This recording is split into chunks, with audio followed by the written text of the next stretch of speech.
Baik, selamat pagi, siang, sore, ataupun malam. Perkenalkan, saya Imadiadi Brahmatika dengan NIM 2009511052 dari kelas B. Pada kesempatan ini, saya akan mempresentasikan materi mata kuliah Ilmu Bedah Veteriner, topik premedikasi dan anestesi, dengan dosen pengampu Dr. Hewan Igusti Ngurah Sudisme MSI. Baik, kita mulai dengan materi yang pertama, yaitu premedikasi.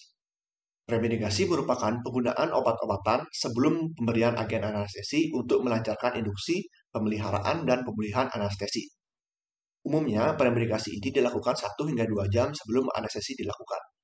Premedikasi ini juga dilakukan untuk mengurangi dosis obat anestesi yang digunakan, sehingga akan meminimalisir efek negatif dari penggunaan anestesi. Nah, kemudian tujuan dari premedikasi ini ada beberapa tujuan. Yang pertama, untuk menenangkan pasien sehingga memudahkan penanganan dan mengurangi pelepasan katekolamin. Kemudian untuk relaksasi otot sehingga terjadi imobilisasi dan hiporefleksi. Lalu yang ketiga, untuk memberikan efek analgesi atau menghilangkan rasa sakit. Dan yang keempat, untuk memperoleh induksi anestesi yang perlahan dan aman. Lalu ada memperoleh stadium anestesi yang stabil. Dan yang terakhir, untuk mengurangi dosis obat anestesi sehingga efek samping dari anestesi dapat dikurangi. Selanjutnya, obat-obat yang bersifat sedatif dan ansiolitik berperan besar dalam premedikasi dengan meningkatkan kualitas anestesi, pemulihan, serta meminimalisir efek samping dari obat-obatan yang digunakan.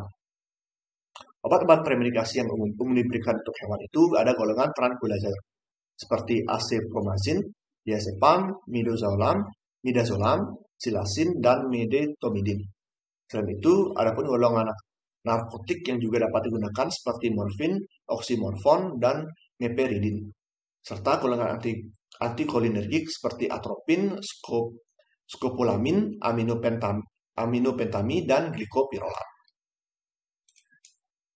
Selanjutnya saya akan sedikit menjelaskan mengenai beberapa jenis obat dari premedikasi. Yang pertama ada atropin sulfat. Nah, atropin sulfat merupakan agen antimuskarinik yang menghambat asetokolin. Dengan dosis yang tinggi, atropin dapat memblokir reseptor nikotin. Penggunaan atropin dengan dosis rendah akan menghambat produksi saliva, menghambat sekresi bronkial, serta keringat.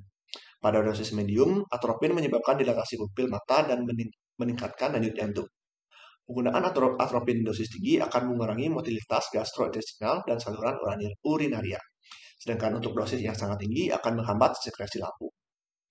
Dosis penggunaan atropin pada hewan seperti anjing umumnya itu 0,02 sampai 0,04 mg per kilogram berat badan yang dapat diberikan secara subkutan, intramuskuler, ataupun secara intravena.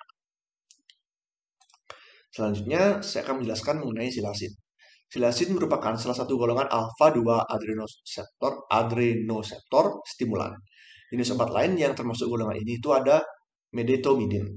Nah, jenis obat ini merupakan pre-anestetikum yang sering digunakan pada anjing dan kucing untuk menghasilkan sedasi, analgesia, dan relaksasi otot.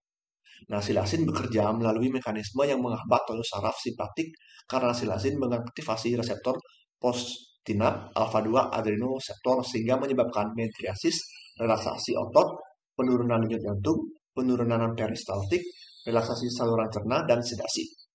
Aktivasi silasin pada susunan saraf pusat terjadi melalui aktivasi atau stimulasi reseptor alfa-2 adrenoseptor, sehingga menyebabkan penurunan pengeluaran norepinefrin dan dopamin. Nah, dosis penggunaan silasin pada anjing itu umumnya 0,25 sampai 2 mg per kilogram berat badan yang dapat diberikan secara intramuskular. Dan dosis 0,2 sampai 0,5 mg per kilogram dapat diberikan secara intravena. Nah, efek analgesik silasin bisa bertahan selama 15 sampai 30 menit. Namun, efek sedasinya bisa bertahan hingga 1 sampai 2 jam, tergantung pada dosis yang diberikan.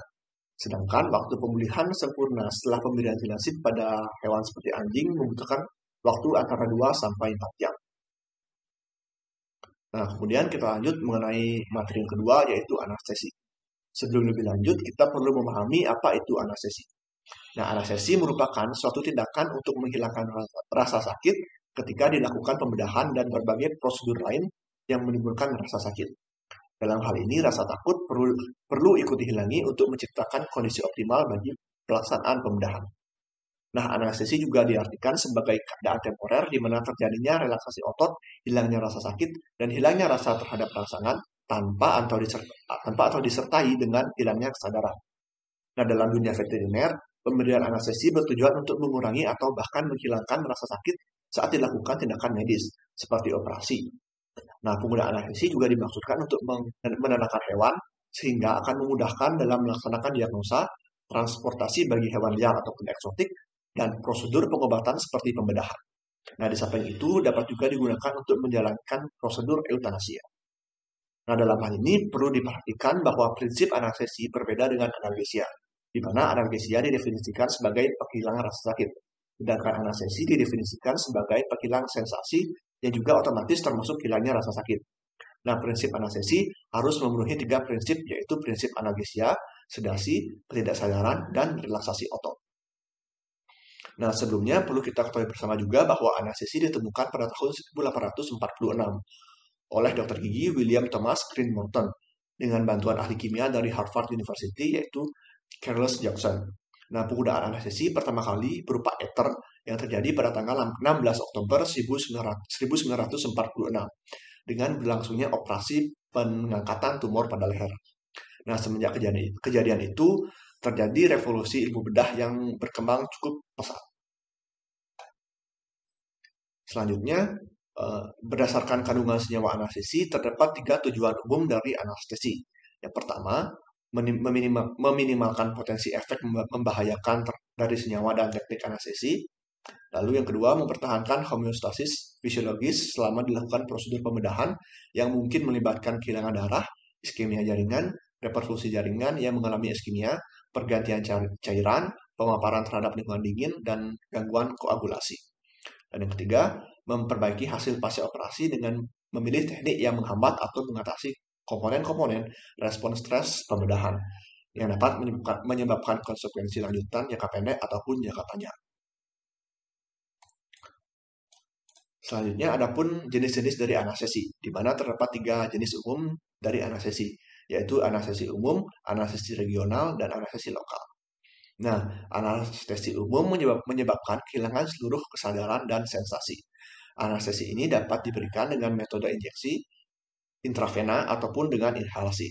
Dengan metode ini dapat mencegah terjadinya kesadaran intraoperasi dan efek relaksasi otot yang tepat dalam jangka waktu yang lama.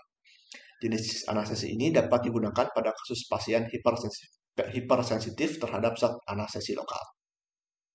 Dan yang kedua, ada anestesi regional. Anestesi regional memberikan efek mati rasa terhadap saraf yang menginervasi beberapa bagian tubuh. Anestesi lokal dapat dilakukan melalui injeksi anestesi lokal pada spinal ataupun epidural, plexus, atau secara beer block. Anestesi regional terdiri dari spinal anestesi, epidural anestesi, dan caudal anestesi.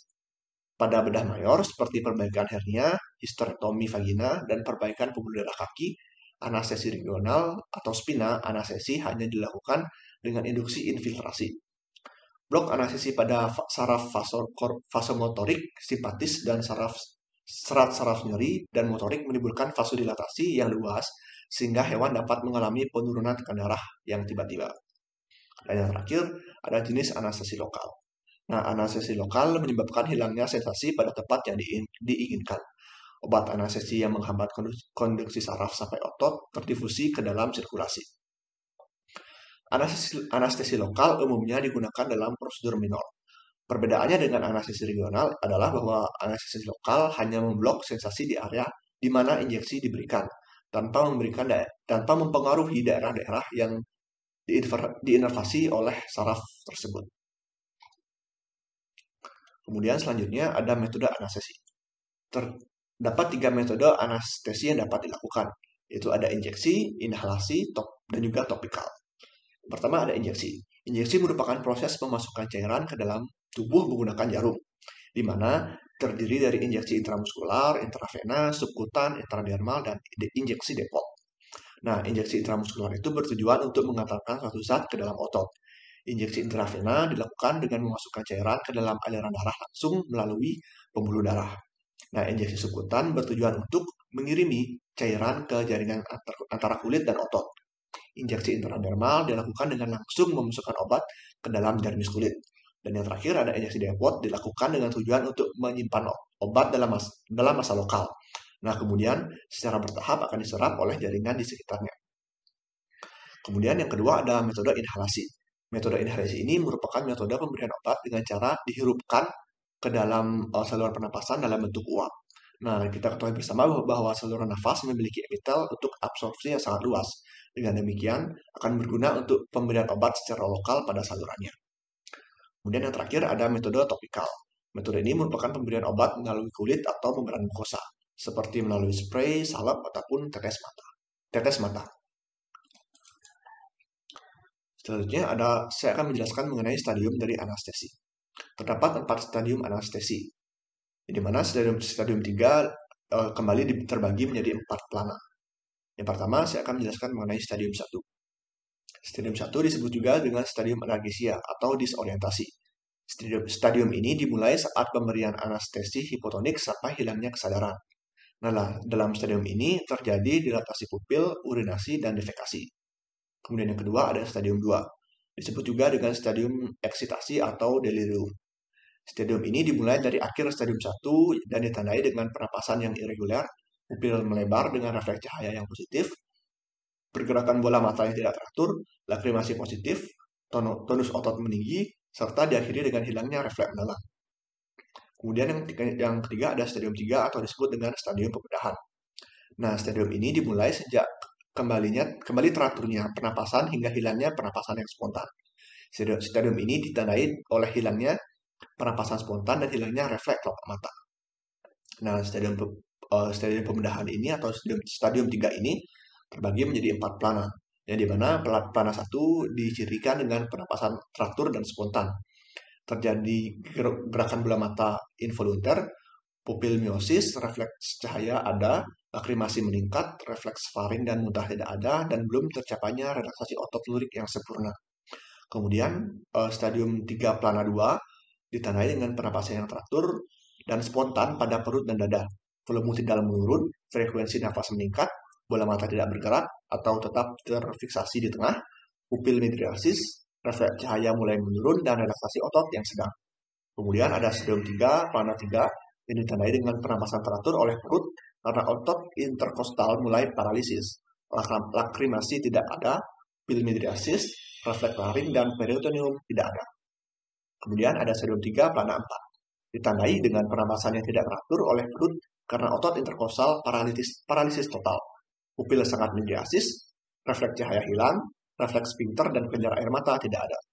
Kemudian stadium terakhir yaitu stadium 4 atau disebut juga dengan stadium paralisis, yaitu terjadi paralisis medula oblongata yang dimulai dengan melemahkan pernapasan perut dibandingkan stadium 3 pada plana 4. Nah, pada stadium ini tekanan darah tidak dapat diukur.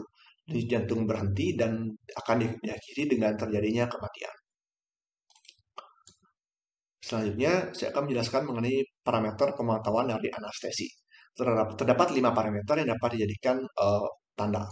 Yang pertama ada waktu anestesi, yang terdiri dari waktu induksi atau induction time, waktu anestesi atau duration of action, dan waktu pemulihan atau recovery. Kemudian yang kedua ada respirasi, yang terdiri dari frekuensi respirasi atau respiratory rate. Kemudian ada tekanan CO2 atau end of tidal CO2. Lalu yang ketiga ada nilai saturasi dari oksigen atau SpO2. Kemudian parameter yang ketiga itu ada kardiovaskuler, yang terdiri dari frekuensi denyut jantung atau heart time, tekanan darah, dan elektrokardiogram. Kemudian parameter yang keempat itu adalah suhu rektal. Dan yang terakhir, parameter yang terakhir itu ada CRT atau capillary refill time. Baik, sekian yang dapat saya presentasikan. Mohon maaf apabila ada kekurangan ataupun hal-hal yang kurang berkenan. Sampai jumpa di video berikutnya. Terima kasih.